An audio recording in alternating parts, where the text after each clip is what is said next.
Ini bismillahirrahmanirrahim. Ini mohon maaf Pak, mau bertanya nih. Ini yang paling bagus nutrisi ini buat karakter orang seperti apa Bapak? Ataukah nanti yang saya maksud itu apakah dia bisa secara umum, umpamanya kayak saya pengen saya makannya, ataukah nanti itu buat, kan ada juga nih yang saya sering ketemu di lapangan itu umpamanya seperti umur 50 nih, 50 biasanya kan kalau saya di lapangan begini. Kalau saya kan di lapangan juga ngobati gitu Pak. Kadang umur 0 sampai 30 itu berbeda, 30 sampai 40 itu berbeda. Dan khusus umur 50 sampai ke atas itu polanya berbeda. Biasanya ada satu sisi saya sisipkan ya. Biasanya kalau saya ngasih resep tertentu buat orang nih, tetap saya kasih itu biasanya etanol degol atas. Kalaupun umpamanya dia, oh ini pinggangnya lemah nih, atau sering kunang-kunang, ya sudah.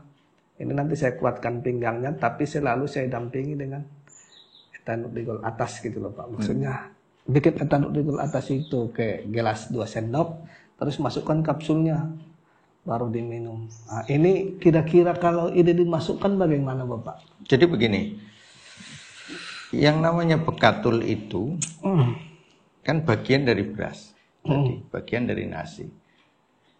Berarti kebutuhan untuk setiap orang yang memang dia makanannya adalah nasi.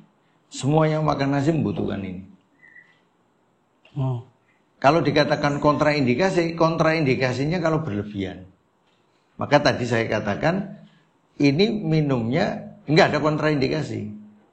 Ini minumnya asal tidak berlebihan. 1 sendok teh rata sehari 2 kali sudah cukup.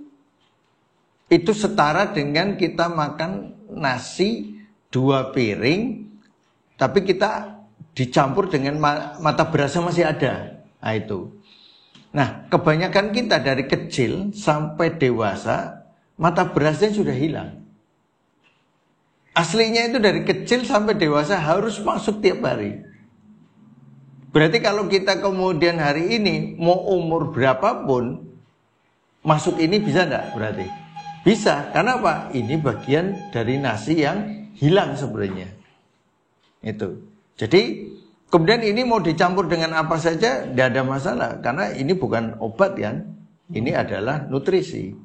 Nah, apalagi energinya itu dibangun ketika nutrisi ini, setiap nutrisi, apalagi yang menambah materi energi inti atau darah, itu selalu sifatnya lembab. Maka kita akan kurangi kelembabannya itu supaya tidak terlalu enak di dalam perut. Nah, akhirnya kita hanya butuh sedikit saja di sini. Dan ini bisa untuk banyak kalangan, apa saja pakai ini. Itu dari anak kecil, istilahnya sudah makan nasi lah ya, boleh. Jadi kalau anak kecil makan nasinya setengah piring atau 1/4 piring, berarti ini 1/4 sendok teh. Jangan banyak-banyak. Anak kecil disamakan dengan kita 1 sendok teh, itu tidak bisa. Jadi kita saja 1 sendok teh. Contoh lagi yang mirip seperti ini, bee pollen. Jadi bee pollen itu adalah nektar yang dikumpulkan oleh lebah dan jumlahnya sedikit. Mungkin berapa bulan dikumpulkan itu dapat segini. Nah, makan bee pollen kita itu apa? 1 sendok makan keliru, lembab sekali. Bee pollen itu cukup seujung sendok teh, campurkan madu, campurkan air, udah cukup. Sehingga kalau kita punya bee pollen segini, ini bisa untuk berapa bulan. Makanya kita penjualan bee pollen itu kecil aja, dikit aja. Karena penggunaannya sedikit. Nah, kesalahan kita, lebah yang ngumpulin capek-capek, kemudian kita minumnya berlebihan 1 sendok teh. Teh atau teh aja udah berlebihan. 1 sendok makan, nah itu tidak boleh. Nah, kesalahan dalam memahami tentang nutrisi itu di situ. Jadi ketika jumlah ini mata beras di dalam beras itu sedikit, kecil banget. Jadi kalau beras kemudian mata berasnya itu bisa dia 30/40 dari total beras itu. Berarti kan kecil banget. Nah, bipolen sama. Itu. Kemudian ya makanya produk-produk apa saja yang dihadirkan Allah di dunia ini jumlahnya sedikit dengan proses yang begitu rumit, maka penggunaannya pasti sedikit. Kecuali dalam kondisi tertentu, dalam kondisi sakit membutuhkan dosis agak besar dan itu hanya berlaku beberapa hari. Ketika dia sudah mulai pulih, ya kembalikan ke dosisnya ke dosis standar kecil. Itu gambarannya kayak gini. Terus begini lagi Bapak nih, saya kan ada di rumah ya, di rumah tuh. Yang paling senang saya di rumah itu kan saya ada susu ya di rumah ya, susu namanya itu edan rigol atas, terus madu sama namanya madu ginseng. Itu kalau saya lihat yang di rumah itu kombinasi itu sangat pas sekali gitu loh Pak. Itu memang sih saya ingat saya itu udah seimbang lah, udah keren hasilnya. Saya ingin mencampurkan ini. Bisa. Cara ininya bagaimana Bapak? Ya tinggal diseduh aja. Bukan. Ini kan saya sudah ada susu. Ya. Susu biasanya saya bikin 2 sendok nih. Ya. Terus biasanya madu yang di rumah itu pun 2 sendok. Ya. Terus apakah ini nanti seimbang bila 1 sendok apa? 1 sendok. Rata. 1 sendok itu. Karena apa? Walaupun dicampur susu, dia sebenarnya mengembalikan dari nasi tadi kan. Iya, kalau nasi kita 2 piring, berarti ininya harus 1 sendok teh rata. Mau dicampur susu boleh, mau dimakan sendirian boleh, dicampur dengan madu boleh, atau air hangat saja terus dengan gula aren juga boleh. Atau mau begini aja langsung dimakan boleh. Yang penting yang hilang tadi dari 1 piring itu dikembalikan. Terus satu lagi Bapak nih, perbedaannya yang ini ya kan, yang ini perbedaannya dengan beras merah. Terus perbedaannya lagi beras merah dengan beras hitam.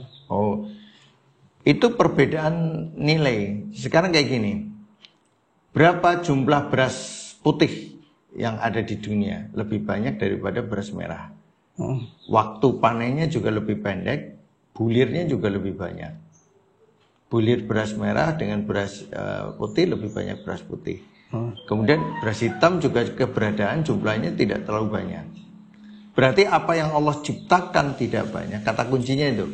Apa yang Allah ciptakan tidak banyak, maka penggunaannya adalah pada kondisi tertentu, pada orang tertentu. Jadi misalnya beras merah, itu dia lebih lembab, lebih dingin. Maka pada perut-perut yang panas, yang kayak orang diabetes kan lambungnya panas. Itu lebih cocok di beras merah. Tapi kalau dia diabetes, makannya biasa aja atau tidak nafsu makan, jangan beras merah. Ya, beras putih tambah bekatulnya. Itu. Jadi habis makan ditambahi bekatulnya. Nah, itu akan mengembalikan lagi ke fungsi-fungsinya dia gitu, membantu mengembalikan dari nutrisi itu ke fungsinya dia. Nah, beras hitam jumlahnya juga lebih sedikit. Maka penggunaannya tidak terlalu populer bagi masyarakat itu. Jadi penggunaannya pada kondisi-kondisi tertentu juga. Jadi lebih lembab lagi. Jadi kelasnya jadi beras merah. Ini kalau beras putih, beras merah, beras hitam. Iya, iya.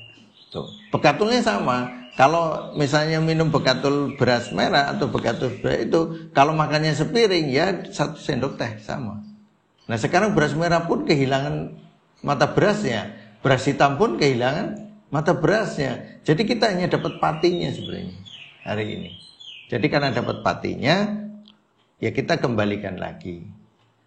Harus beli, ya salahnya sendiri dibuang. Pertanyaan kayak gitu ya. Nah, yang dibuang kita kumpulin, kita jual. Harusnya itu ditumbuk biasa, nggak ada penjualan terpisah. Harusnya itu include ini dengan nasinya, dengan berasnya. Tapi karena hilang dan yang dijual berasnya, berarti kita dapat patinya, ya kita jual ini. Ini ada serat kasarnya, ada mata berasnya. Ya sudah kayak gitu. Jadi coba aja sekarang kita menggunakan tiap hari dua ini, hasilnya bagaimana? Boleh kita lihat. Berarti nutrisi yang selama bertahun-tahun hilang, kita mencoba mengembalikan. nanti terjadi peremajaan di dalam tubuh kita. Itu seperti ini. Ini aja saya mulai sadari ketika produksi ini udah lama sebenarnya. Cuma saya mau menyadari, oh iya ya, kita itu hilang. Selama ini itu belum lama ini. Jadi ya kita mulai mencoba lagi makan kayak gini. Tapi ketika saya nyoba 1 sendok, wah enggak enak perutnya, kayak mual. Itu karena apa? Kita keluar dari sunatullah. Kebanyakan. Harusnya 1 sendok atau setengah sendok aja udah lumayan lah. Jadi irit sekali. Dan ini harus tiap hari. Itu. Wah, berarti harus beli tambahan. Ya salahnya sendiri dipisah, masalah itu aja. Kalau nggak dipisah kita nggak jualan, karena sudah ada, ngapain dijual. Tapi karena terpisah, ya kita jualan dan kita akan mencoba. Kita juga mencoba untuk kita sendiri mengkonsumsi harian. Karena apa? Kita melihat bagaimana efek zat yang hilang ini dikembalikan lagi kepada struktur tubuh kita. Itu seperti itu. Jadi kita ngurangi nanti obat-obatan karena apa? Kita nutrisi sudah mulai terpenuhi. Oh ya, kalau ini Bapak cara nyeduhnya gimana? Nah, ini kan maksud saya begini, apakah nanti bisa kan kadang ini di rumah nih ya, di rumah nih. Pas kita duduk nih ketemu dengan gula ya, gula merah, apakah bisa dicampur begitu? Apakah nanti seperti ketemu di luar pakai campur sama apa gitu loh? Bisa campur dengan susu, bisa campur dengan madu, bisa sendiri tanpa campuran, bisa dengan, kalau tanpa campuran nggak enak ini, rasanya hambar. Oh, begitu. Itu makanya biasanya dicampur sama gula merah. Lagi bikin jahe campurin ini boleh enggak? Boleh, nggak ada masalah. Itu. Jadi apa? Yang penting masuk aja, beli dan masuk gitu. Yang penting beli dan masuk. Ya, sebenarnya produksi apa saja boleh gitu. Silakan aja gitu. Makanya kalau kita membuat produk yang sama, ya berarti temennya banyak yang bikin. Maka kita bikin yang berbeda. Maka disebut bekatul sinergi. Nah kalau buatnya sama ya sama aja kan. Nah itu perbedaan cuma di situ aja.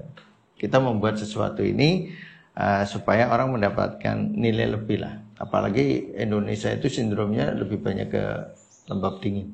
Insya Allah demikian.